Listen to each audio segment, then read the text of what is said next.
ሰላም ሰላም እንዴት ናችሁ? ደህና ናችሁ ወይ? በያላችሁበት ሁላችሁም ሰላም እንደምትሆኑ ተስፋ አድርጋለሁ። ዛሬም በሌላ ቪዲዮ ተመልሰን መጥተናል። ቆንጆ የሚጣፍጥ ቁርስ ምሳ መሆን የሚችል በድንች በእንቁላል በዳንዲላየን እና በሮስትድ ቲማቲም የሚሰራ ነው። ትወዱታላችሁ ብዬ አስባለሁ። ከወደዳችሁት ላይክ፣ ሼር፣ ኮሜንት አድርጉ፣ ደስ ይለኛል። ወደ አሰራሩ እንግባ። ስንጀምር የተላጠ ድንች አለ። እሱን ቀጠን አድርጌ ከትፍና በኦቨን እጠብሰዋለሁ። ሌላውን እስክንሰራ ድረስ ድንቻችን ኦቨን ውስጥ ይበስላል ማለት ነው።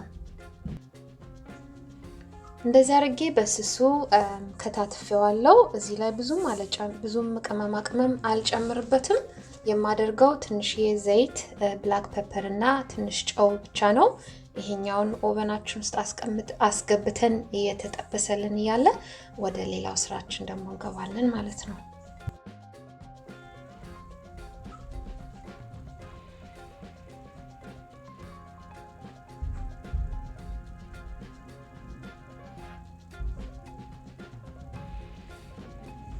እንደዚህ አድርገን አዘጋጅተን አሁን ኦቨናችን ውስጥ እናስቀምጥና የምጠቀመው ለዛሬ ዳንድላየን የሚባል ቅጠል ነው።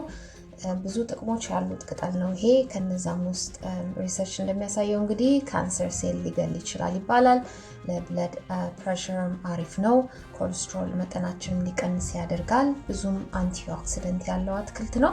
ብዙ ጥቅሞች አሉበት። እንደ በሻይም መልክ ተሰርቶ ይሸጣል። ብዙ ጥቅሞች አሉት። የምግብ አለርጂ ያለባችሁ ሰዎች መጀመሪያ እንድትሞክሩት ይመረጣል። ድንገት ማለት ነው። ለማንኛውም እንደዚህ አጣጥቤ ከታትፌ 2 ነበር የተጠቀምኩት። እንደዚህ አዘጋጅቼዋለሁ። ከትፌ ከጨረስኩ በኋላ ቲማቲሜን ደግሞ ኦቨን ውስጥ አስገባለሁ ማለት ነው። እንደ አማራጭ ነው። በጣም ስለሚጣፍጥ ነው እንግዲህ ይሄንን የምጨምርበት ማለት ነው። እናንተ የግድ ማድረግም የለባችሁም። ለሁለት ከታትፌ ኦቨን ውስጥ ሮስት አደርጋቸዋለሁ። እነዚህ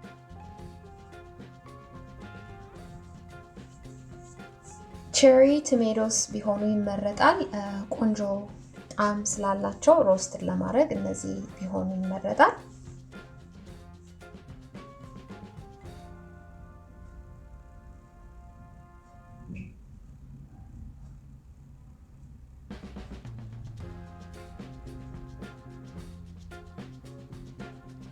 እንደዚህ ከታትፌ ትንሽ ዘይት አደርጋለሁ።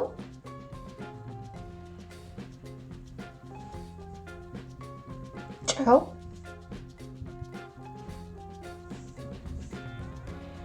ይሄ ኦል ፐርፐስ ሲዝኒንግ ነው።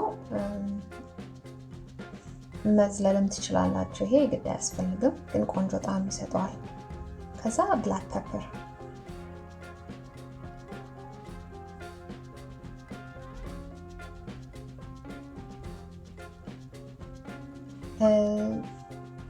ዳይስ አድርጌ የከተፍኩት ነጭ ሽንኩርት ነው። ይሄ ነጭ ሽንኩርት አድርጌበታለሁ።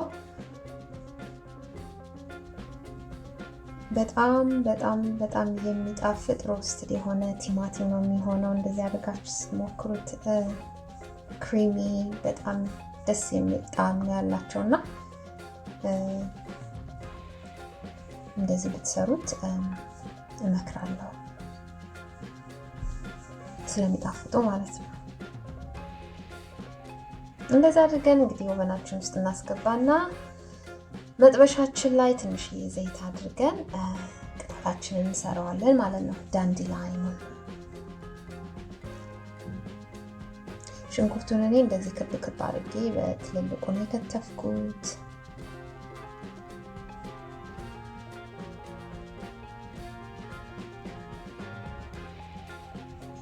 ቀይ ሽንኩርቱ እንደዚህ ትንሽ ከበሰለልኝ በኋላ ነጭ ሽንኩርት አደርግበታለሁ። ነጭ ሽንኩርቱም ድቅቅ ያለ አይደለም፣ ዳይስት ሆኖ የተከተፈ ነው። ከዛ ቅጠሉን ጨምርበታለሁ። ቅጠሉ እንደ ስፒንች ነው ወዲያውኑ ሙትት የሚለውና ለ1 ደቂቃም ካበሰልነው ይበቃዋል። ብዙ መብሰል የለበትም።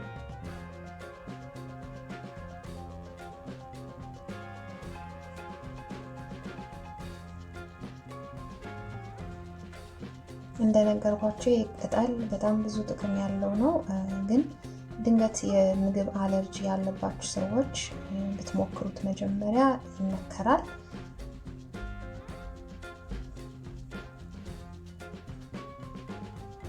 ግን ብዙ ጊዜ ሴፍ ነው፣ ያው ስለሚመከር ነው ከመጠቀማችን በፊት መሞከር እንዳለብን ምናምን እንጂ ብዙም እንትን አይደለም።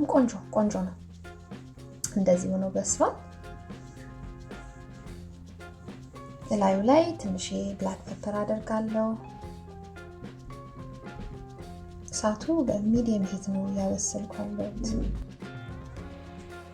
ከዛ ቺሊ ፍሌክስ አደርግበታለሁ። እናንተ የምትፈልጉትንም ማድረግ ትችላላችሁ፣ ግን አሁን የተደረገው ራሱ በቂ ነው።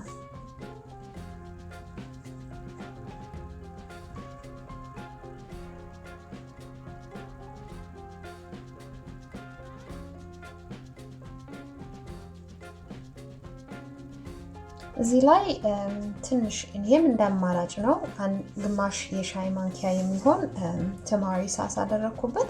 ሶያ ሳስም ማድረግ ትችላላችሁ ካላችሁ፣ ከሌላችሁም ደግሞ ችግር የለውም። ይሄ ቅጠል ጣዕሙ በነገራችን ላይ ለማታውቁ ሰዎች እንደ ስፒንች ነው። ከስፒንች ትንሽ ጠንከር ያለ ፍሌቨር አለው፣ ግን ብዙም እንትን አይደለም፣ ኦቨርፓወሪንግ አይደለም። ቆንጆ ነው። ለማንኛውም እንደዚህ ሆኖ በስሎልናል። ከዛ እሱ እየቀዘቀዘ ያለ ደግሞ 5 እንቁላል ተጠቅሜያለሁ። እንቁላል እመታለሁ ማለት ነው።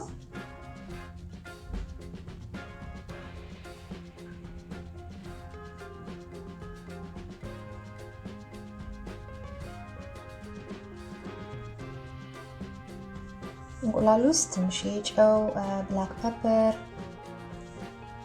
እና ትንሽ የሲናመን ፓውደር አደርግበታለሁ። ይሄም እንዳማራጭ ነው። ከፈለጋችሁ ቆንጆ ጣዕም ስለሚሰጠው ትንሽ ብትን አደርግበታለሁ።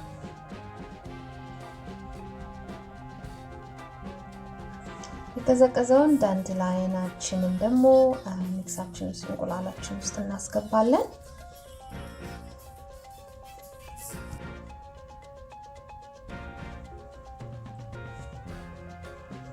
ብዙም አልበሰለም፣ ብዙም መብሰል የሌለበት አትክልት ነው። ቀዝቀዝ ብሎልናል። እንደዚህ አድርገን ሚክስ እናደርገዋለን። እንዳያችሁት በጣም ቀላል ነው። አሁን ይህንን መጥበሻዬ ላይ ትንሽዬ ዘይት አድርጌ እስከ ስር እንዳይዝ ማለት ነው እሱ ላይ እንጨምረዋለን ማለት ነው። ይሄንንም በጣም በወረደ እሳት መሆን አለበት የምናበስለው፣ ምክንያቱም ከስር እንዳይዝብን ቀስ ብሎ የሚበስል ስለሆነ።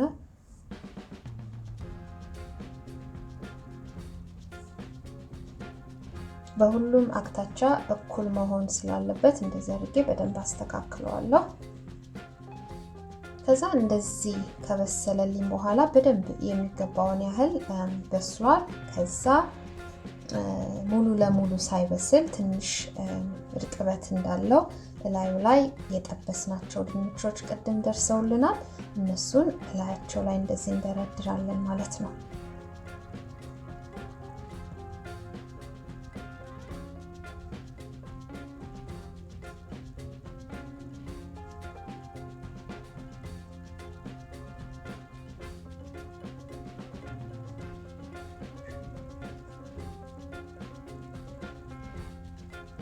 ይሄኛውን አሁን ብሮይለር ውስጥ ኦቨናችን ውስጥ ለ1 ደቂቃ እናስገባውና እኩል ሆኖ ከላይም ጥብስ እንዲልልን አስገብተን እንደዚህ አድርገን አውጥተነዋል።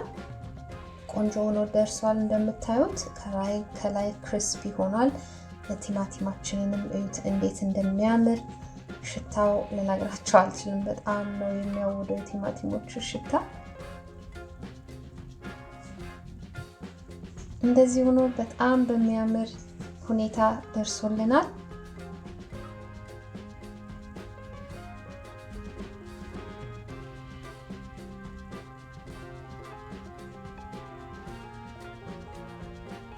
ድንቾቹ ተጠብሰው እላያቸው ላይ ሲሆን እንደዚህ የራሱ የሆነ በጣም ቆንጆ ጣዕም ነው የሚሰጠውና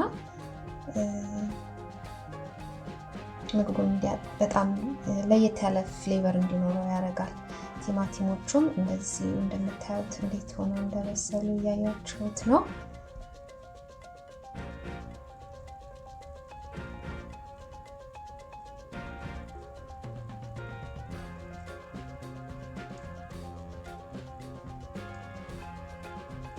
በጣም ቆንጆ የሚጣፍጥ ቁርስ ወይንም ምሳ መሆን ይችላል። ሁሉንም ያሟላ አትክልት አለበት፣ ካርብ አለበት፣ ፕሮቲን አለበት እና ቆንጆ የተሟላ ቁርስ መሆን ይችላል። ምሳም እንደዚሁ።